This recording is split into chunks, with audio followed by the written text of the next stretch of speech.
Being tall isn't, seriously? Being tall isn't all sunshine, rainbows and decent views at gigs, you know. There's getting in and out of cars, constantly banging your head on things, and everyone thinking they're really funny, making the joke, "What's the weather like up there?" Haha, no. Anyway, before we get into this, a major caveat for you. All heights are disputed because, well, wrestling. The fiction has long since replaced the facts. It's nigh on impossible to find definitive figures of actual height, especially when build ones are far more entertaining anyway. WWE is a big man's world, the land of the giants. And with that in mind, and with a shout out to my close personal friend and fellow big lad Shad Gaspard, miss you buddy, I'm Adam Wilborn from What Culture, and these are the 10 tallest WWE wrestlers ever. Number 10, Jackson Andrews. Andrews was plucked from Florida's Championship Wrestling almost entirely because of his size and to partner teeny tiny Tyson Kidd. Big enough to bully others away from decking the bloke with the worst haircut in the history of wrestling, Andrews and Kidd could have worked well together. That was until Mark Henry put both of them away just a few weeks into the run. That went well. Then again, I've been doing a little bit of research on that Andrews bloke, and it's probably for the best things didn't pan out. Yeah, turns out he's a bit of a bastard. Number 9, Kurgan.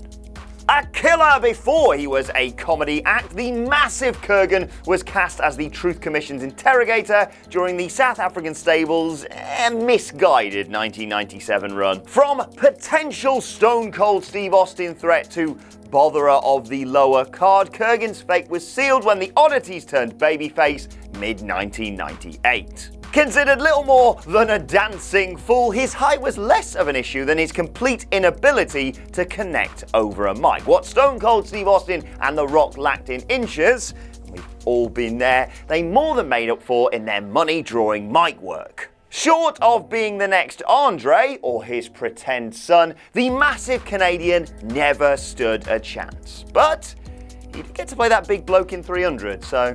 Number 8, Big Cass.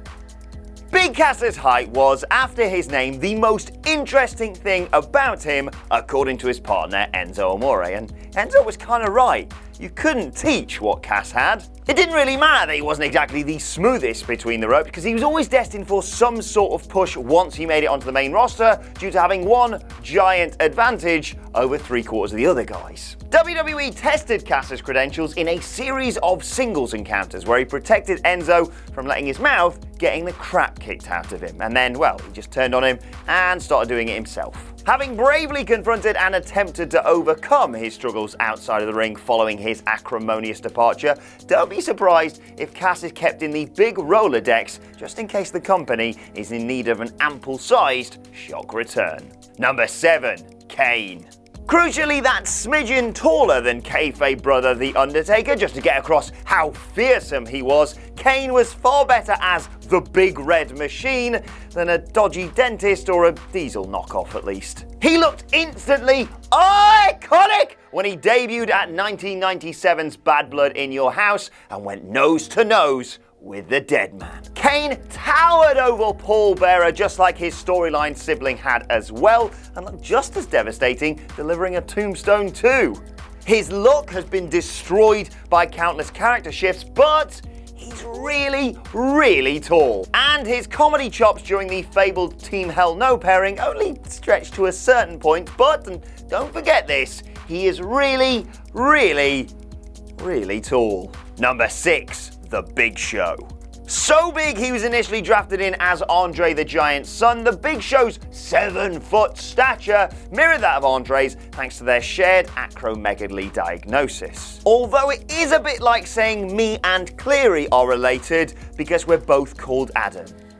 You do know they look nothing alike, right? Big Show came closest to receiving a similar push as the Giant when he first started working for Vince McMahon in 1999. Yes, despite his height advantage over nearly every opponent he's ever faced, Big Show always seemed to be booked to look stupider or weaker than his foes. A confirmation and simultaneously a contradiction of the rule about Vince McMahon's treatment of men his size, Big Show's range was kind of his undoing. Cast as a destroyer in WWE's 2006 reinvention of ECW, and again when Chris Jericho forcibly steered him away from comedy during their 2010 pairing, which was great by the way, the often beleaguered Big Show is at his best when he's angry, even if he doesn't necessarily have that fire in his belly anymore. Still though, how are you going to get him over the top rope at the Rumble? Number 5, the Great Khali. One of the most famous giants in all of wrestling and an objective draw in his home nation, the Great Khali was a success of Vince McMahon's stubbornness. He got every opportunity as a heel monster before inevitably falling down that comedic hole that seems to happen to every single person initially booked as a monster in this company. Brodus Clay. A squash win over The Undertaker early into his run did exactly what it was supposed to. The 7'1" star appeared twice the size thanks to such an important enhancement victory. From there, he remained relevant for several years before, sliding down the card. Khali's world heavyweight title victory in 2007 is kind of seen as a bit of a low ebb for the big gold belt, but many people forget he'd just come off a program with John Cena that was unexpectedly acclaimed. He even got away with a passable stint against Batista before the novelty completely wore off for fans, and, judging by the way he was treated for the rest of his run, the chairman too. Still though, kiss Cam Khali. Number 4, Giant Silver.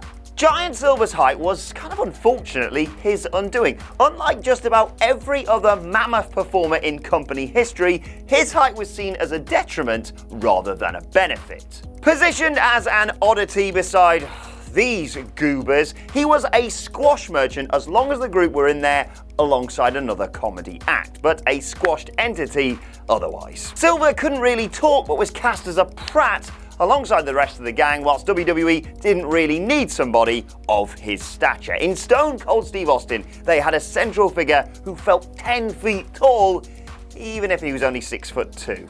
Shorty. Number 3, Jordan Omogbeheen. At a legitimate 7'3", former college basketball player Jordan Omogbeheen falls just short of being legitimately the tallest performer in company history. Signing on at the Performance Center alongside the likes of Matt Riddle and Mia Yim in 2018, he's currently honing his craft on the fabled Largo loop rather than appearing on TakeOver Special. But don't worry, his height will guarantee he is given every opportunity to succeed.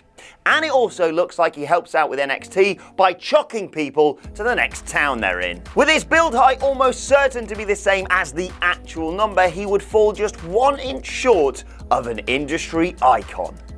That's probably how the company would want it. Number 2, Andre the Giant. The 8th wonder of the world was a wonderful product of his time in that the wrestling universe was a far more mysterious place then than the wrestling internet would ever allow now. Though his actual height was several inches less than build, the white lies were more welcoming, marketable, and enjoyable than the drab truth. Not least when Andre himself was so good at maintaining the magnificent mystique. There was no easy access backstory, no business exposing image, no instant work rate critique. There was only hearsay, hope, and hedonistic hyperbole from those that got to spend time in Andre the Giant's presence.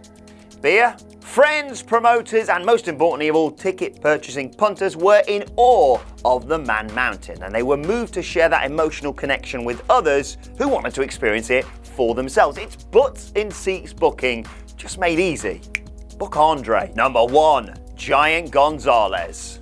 8 foot tall wasn't just impressive sounding ahead of Giant Gonzalez's, let's just call it what it was, bizarre 1993 program with The Undertaker. His build height served as an entirely new brand of devastating so soon after Andre the Giant's sad passing. The former El Gigante never had the presence nor the body type to live up to the historic standards set by Andre in his pomp, but he was legitimately taller than him at least. To this end, he was given a now infamous bodysuit that positioned him somewhere between chiseled Adonis and Yeti, and this was years before WCW would actually bring those types in to tackle Hulk Hogan. Oh my eyes! The visual of him staring down the dead man was as effective as the Great Khali's own nose-to-nipple moment over a decade later with Rey Mysterio, even if both those matches weren't remotely worthy of their spots on WrestleMania and SummerSlam. Be honest. And that's our list. Did we miss any out? It's bloody hard to miss them, but let us know your thoughts in the comments section below. And don't forget to like, share, and subscribe. And subscribe to What Culture Wrestling on either iTunes, Spotify, or wherever you get your podcasts from for daily wrestling podcasts. Plus, you can check out some more of our recent videos here. Thanks for watching. I've been Adam from What Culture, and I'll see you soon.